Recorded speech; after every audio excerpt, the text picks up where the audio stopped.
Hello, church. Hello, church. Hello, church. Hello, church. Hello, church. Hello, church. Hello, church. Hello, church. Hello, church. Hello, church. Hello, church. Hello, church. Hello, church.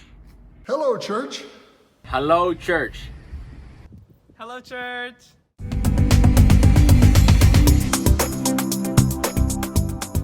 Hello, everyone. We want to continue with our series, 4 Dark Days. And this dark day is all about the Apostle Peter and his denial of Jesus. And I would call this one At a Distance, taken from the scripture here. I want to read the passage. It's Mark chapter 14. We're going to look at verse 54 and then 66 through 72. So 14:54 and then 66 to 72. Now I'm going to read it first from the Message translation, just to give it the whole story and make it kind of more like a story. And then when we go verse by verse, we'll be looking at the New American Standard Bible. Mark 14:54. Peter followed at a safe distance until they got to the chief priest's courtyard, where he mingled with the servants and warmed himself by the fire. Then verse 66. While all this was going on, Peter was down in the courtyard. One of the chief priest's servant girls came in and, seeing Peter warming himself there, looked hard at him and said, "You were with the Nazarene, Jesus." He denied it. "I don't know what you're talking about." He went out onto the porch, and a rooster crowed. The girl spotted him and began telling the people standing around, "He's one of them." And he denied it again. After a little while, the bystanders brought it up again. "You've got to be one of them. You've got Galilean written all over you." Well, now Peter got really nervous and he swore, "I never laid eyes on this man you're talking about." Then the rooster crowed a second time.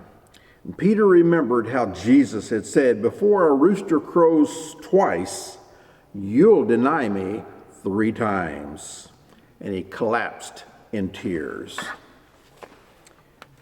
At a distance. We're going to contrast the conduct of Jesus and Peter.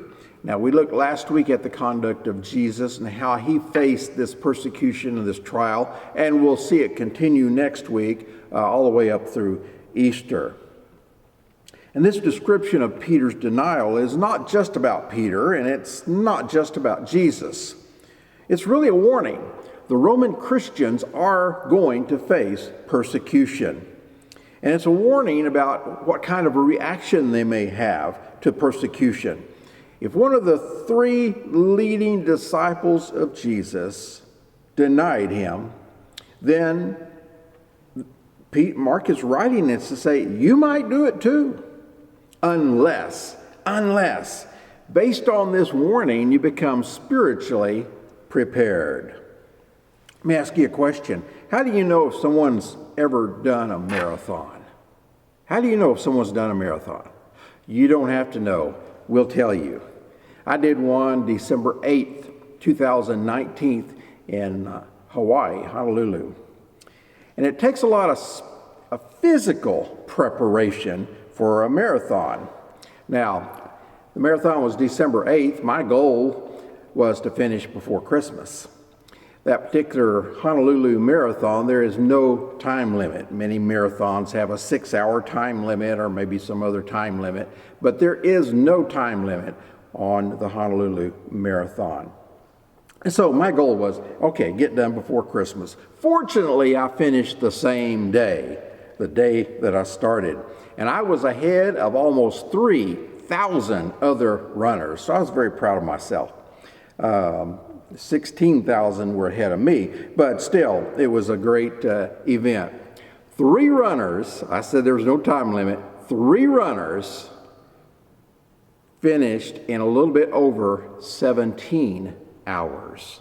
That's perseverance. They kept at it until they finished. I saw one of those, and he just took these just tiny little steps moving, but 26 miles, my goodness, what an accomplishment. Most people can't just do a marathon on a whim. You need actually months of preparation in most cases. And to face spiritual enemies, spiritual challenges, you need spiritual preparation. Just claiming to be a Christian is not enough. We need to be constant in all circumstances. Well, these 4 dark days are continuing in this passage in the Gospel of Mark, because Jesus was going to the cross alone. All 12 disciples have now forsaken him, even the leader. In Mark 14:54, let's look at those verses, and some of them individually and others together. And toward the end, then I want to give you some application for that. Maybe a bit of application in the middle as well. Now, verse 14 said, Peter had followed him, Jesus, at a distance. That can be translated from a distance or at a distance. There's a song written by Julie Gold that is called From a Distance. It is a gorgeous song. It's just beautiful. Nancy Griffith actually made it popular originally, and then it was like a super song when Bette Midler recorded it. But it's a beautiful message. I question a bit one of the phrases that's used in there, that God is watching you. God is watching you from a distance. I think he's a lot closer than from a distance. But the whole song is very, very beautiful song, the melody and all of it. Here, the distance is not good. That's what Peter is doing. Matthew Henry said Peter's denying of Christ began by him keeping at a distance from Jesus. Now, a little bit of a positive spin. Peter was not totally gone. He was not that far from the court proceedings. He didn't leave town. He didn't run away. And although Peter was not yet ready to confess Christ publicly, neither was he ready to abandon Jesus. Verse 54 prepares us for the story of Peter's denial. But then the focus moves to the search for any and every evidence, false or true, that's sufficient to condemn Jesus to the cross. False witnesses are still easy to buy today and in many parts of the world. Some places they actually wait outside the courts along with petition writers who will help that false witness for a fee write their evidence. And sometimes those false witnesses cannot read or write, and so someone helps them do that. That apparently still goes on in the world today. So possibly Mark didn't really care to dwell on Peter being at a distance, and he moves on to the trial for a few verses. And he may be in writing and say, oh, I'm not going to say much more about Peter, and I'll pick up Peter's story again in a moment. But here's Peter, not bold enough to take an open stand for Christ. Not like the beloved disciple John had. And yet he's unable to remain away from the other disciples and away from what is going on here. So one writer said, in Peter's feeble way, he was trying to stay close to Jesus. Peter may have followed at a distance, but he did follow. And Peter went into the courtyard of that high priest. Now, according to the Gospel of John, Peter was not alone in his following Jesus. John says there was another disciple there that kind of escorted him in. It might have been John himself who was also there. And then in verse 66, while Peter was below in the courtyard, one of the slave women of the high priest came, seeing Peter warming himself. She looked at him and said, "You were with Jesus, the Nazarene, as well." But he denied it. I don't know what you're talking about. And then he went a bit farther away. Verse 66, the word below suggests that the trial was in an upper room. This is the high priest's palace. And it would have rooms built around a courtyard, possibly and probably 2 stories tall. Professor James Brooks says the fact that Peter was intimidated by a young servant girl makes his conduct all the more reprehensible. In verse 67 said he warmed himself. He is possibly more concerned about his own comfort than what's going on with Jesus. Now that girl's comment, that Nazarene, Jesus, is actually a statement of contempt. Now I've lived in different places. Sometimes when I was a kid, the town kids and the country kids, or the town kids and the farm kids, some say, one would think they're better than the other, and it could go both directions. And some towns, they talk about which side of the railroad tracks you live on, and there'd be contempt for those who lived on the wrong side of the tracks. I've lived in a little metal box called a mobile home. Sometimes people are looked down on because they live in a mobile home. In Bakersfield, people talk about the 08ers, the people that live in zip code 93308. It's the community of Oildale, and others maybe in an 11 or a 12 zip code will look down on those 08ers for some reason. When I was on staff at a church in Bakersfield, we would go visiting in 93308 quite often, and many times it was it was a poorer neighborhood, and not as nice of homes. And I was taking my son Jonathan with me for many of those visits, and he was always so helpful and encouraged to go. We'd get up to a locked gate and hear a dog barking on the other side, and Jonathan would say, "Well, Dad, help me over the gate so I can go up and knock on the door." And I said, "Not with that dog barking over there. We need to wait till someone comes." But he was so excited about going, and let's invite these people to church, or if they'd been to our church, to welcome them. But he commented one time after we'd been to the 08 section of town several weeks in a row, and he said, "Dad, we go over here a lot, don't we?" And I said, "Yes, we do." He said, "They need us to come over here." Well, that's the kind of attitude we need to have. And this servant girl, she had a bad attitude about people from Nazareth. Verse 68 is actually the first denial.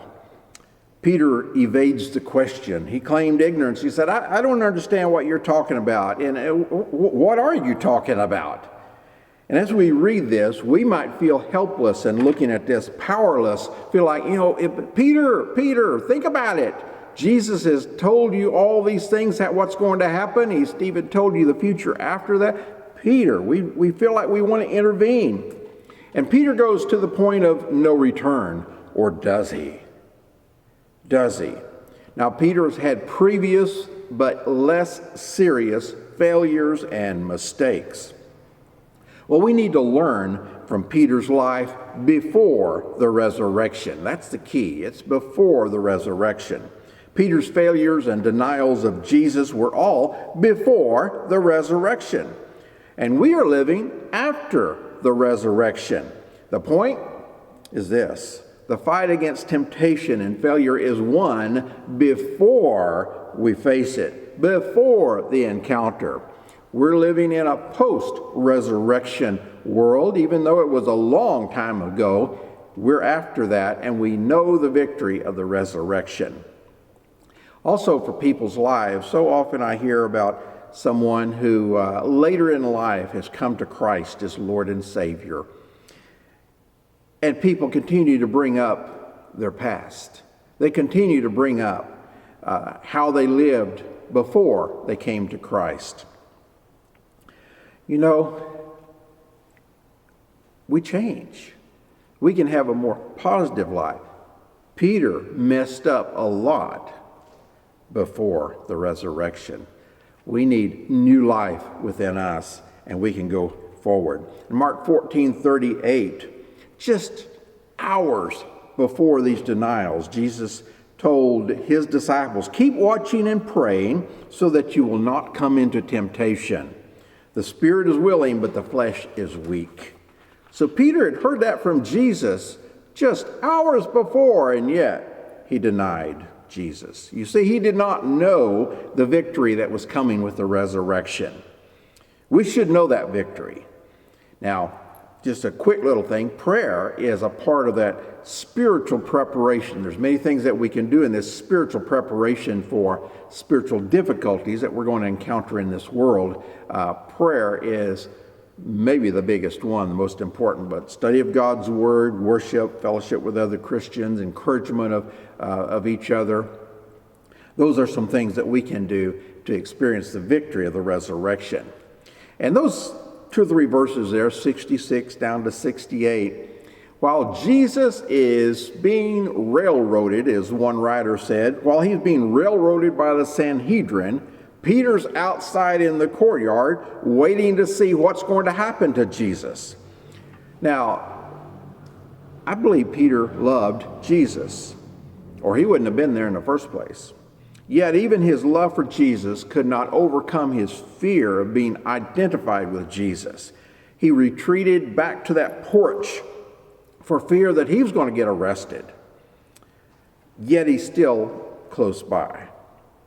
In verse 69, the slave woman, the slave girl saw him and began once more to say to the bystanders, "This man's one of them." But Peter denied it again. Now, verse 69 and 70, the accusation against Peter is escalating. The first time, she accused Peter of being with Jesus. We see that in crime sometimes. There are instances of crimes where someone's riding with a group of guys and they pull up and they rob somebody or rob a business. Well, that person was with them. He didn't know they were going to do that, but he tends to get arrested with the rest of them. And she said, he was with Jesus, so he's guilty. And then she seemed to follow him as he moved away.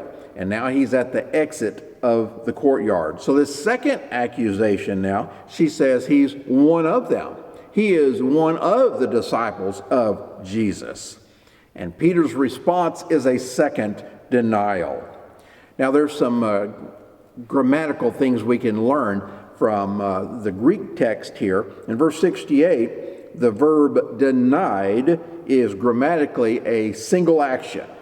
He denied, hadn't done it before, doesn't mean he's going to do it again. But in verse 70, that second denial, it means he kept on denying. It could be translated that way.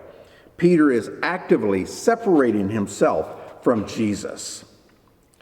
In verses 69 and 70, apparently that servant girl was not convinced that Peter did not know Jesus. And she probably had seen Peter before with Jesus. Now that warming fire, remember I mentioned last week that it gives light, so it would have lit up Peter's face. And after the first denial, and she's looking at him again, and he is the one. I saw him with Jesus. I know that's what she's thinking. She recognized him. And she publicly states to the rest of the people, this fella right here, he's one of them. And the second time, we have another denial that Peter ever associated with Jesus.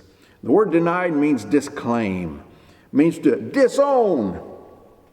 It's a very dark word in what is going on in Peter's life right now.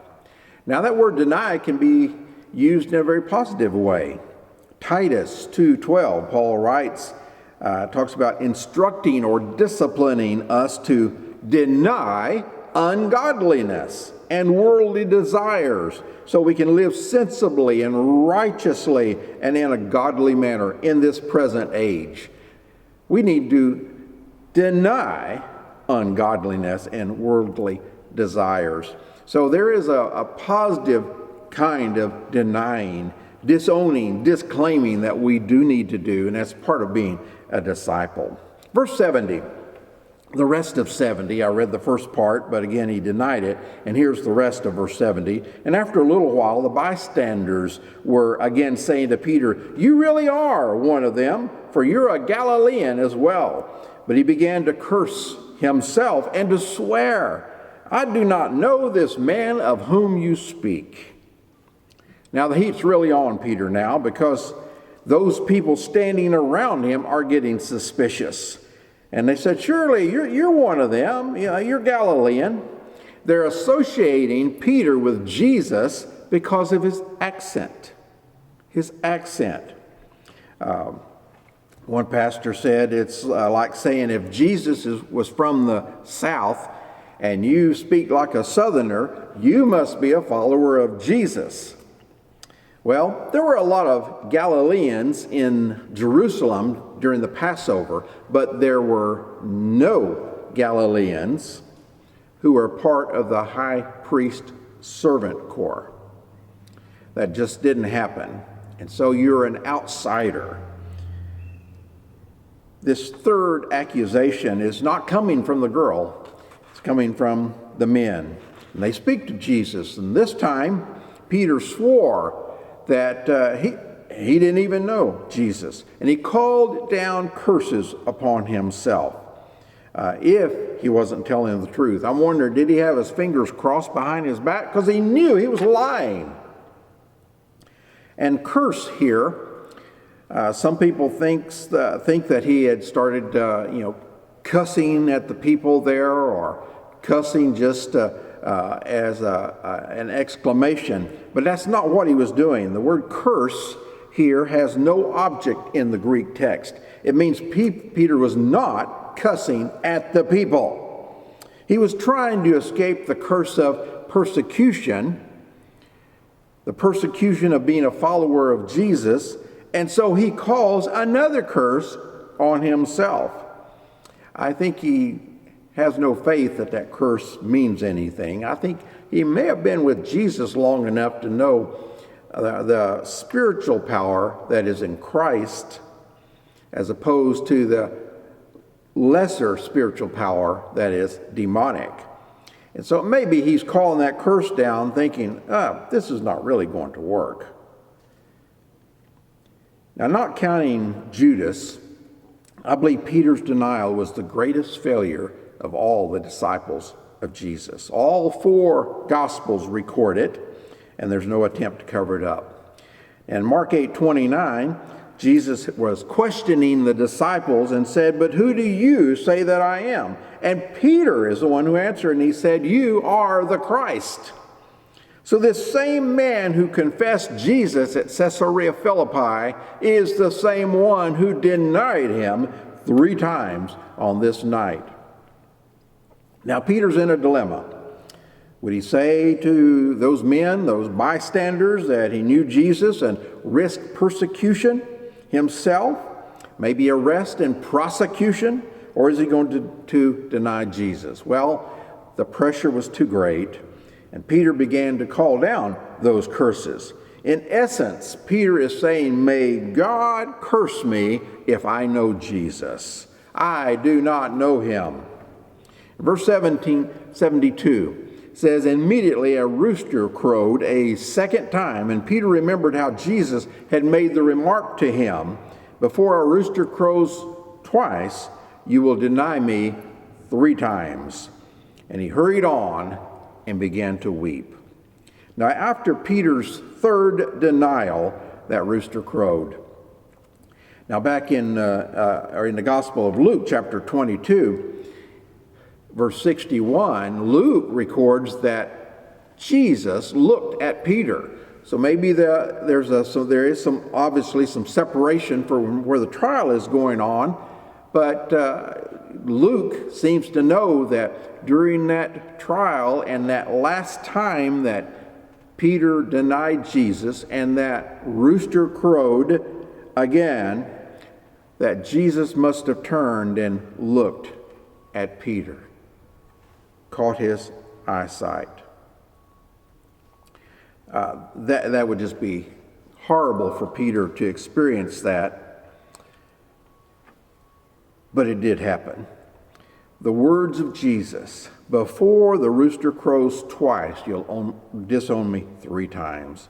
And along with that look from Jesus, that must have awakened Peter to what he had just done. The grief, the shame of denying his Lord caused him to burst into tears, literally sobbing in deep regret for what he had just done. We don't want to be too hard on Peter. If an apostle could deny Christ, so can we. And Mark wanted the church, as he's writing this gospel to the church, believers, he wants us to take heed, to be alert, to pray, to be on guard, because our faith is going to be tested as well. And that has happened historically throughout the history of Christianity. The good news is that God always opens a way for repentance. We can ask God for forgiveness, and he will grant forgiveness to us, and restoration even into God's service. Just ask Peter. He did some great things for God after the resurrection. Verse 72 is actually very ironic. At the very moment the accusers of Jesus were challenging him to prophesy, if you're really this great person that people claim you are, and maybe you seem to claim you are, do a prophecy for us. So at the moment in the trial, they're asking for Jesus to make a prophecy. One of his prophecies about the rooster crowing and Peter denying 3 times, that prophecy is coming true and has happened. In Mark 14:30, Jesus said, "Truly I say to you, that this very night before the rooster crows twice, you'll deny me 3 times. That's very specific. And that's exactly what happened. And Peter had said that night before that, no, I'll not fail you, Jesus, but he did. So Peter's weeping, I believe, is a sign of sorrow. It's a sign of repentance. Here and then in chapter 16, verse 7, we get a hint that Peter is restored, or he's going to be restored by Jesus. We know that he is restored and serves the Lord in a very magnificent way, especially in the early part of the book of Acts. The angel at the empty tomb said, "Go tell his disciples and Peter." Now I kind of look at that in 2 ways. He's either being picked up, make sure you tell Peter. But I also can look at it as tell the disciples. Now they'd all failed him, but not as bad as Peter. And then Peter too, the one he's failed so badly, I can't even call him a disciple now. I don't think that's what the angel meant, but I could see it coming out that way. But go tell the disciples and Peter. That's words from the angel. So Peter, the man who denied Jesus 3 times, is going to be singled out to hear the good news of the resurrection. There's hope, friends, hope after failure. So in these verses, and 2 days later, what we now call Easter Sunday, so in these verses and 2 days later, we see the seriousness of sin. It's devastating on us if we have a conscience at all. We see the bitterness of remorse, of being caught in our sin and being aware of our sin. We see the need for deep repentance. But here's the bright part. We see the grace of restoration. God loves us so very much. He wants to come into our heart and give us a resurrected life, a new life. And he'll offer forgiveness to us, eternal life, abundant life here in this world. And we just need to ask Jesus for that free gift of eternal life. If you've not yet trusted Christ as Lord and Savior, I would encourage you to call us at the church, or even better, go to our website, centralalameda.org, and click on the Connect button. And you can just fill out a little thing there and send us a quick message that you would like to have some spiritual help. You need to make some spiritual preparation. And I'd love to help you with that and help you to come to know Christ, to grow in Christ. We're coming to a time when we're going to be able to gather back for worship. We'll continue this online, I believe, but we'll also have opportunities for public worship. You may need to follow Christ in baptism. That'd be exciting. We'll figure out a safe way to do that. So be open to what God wants you to do and follow up on that, please. May God bless you.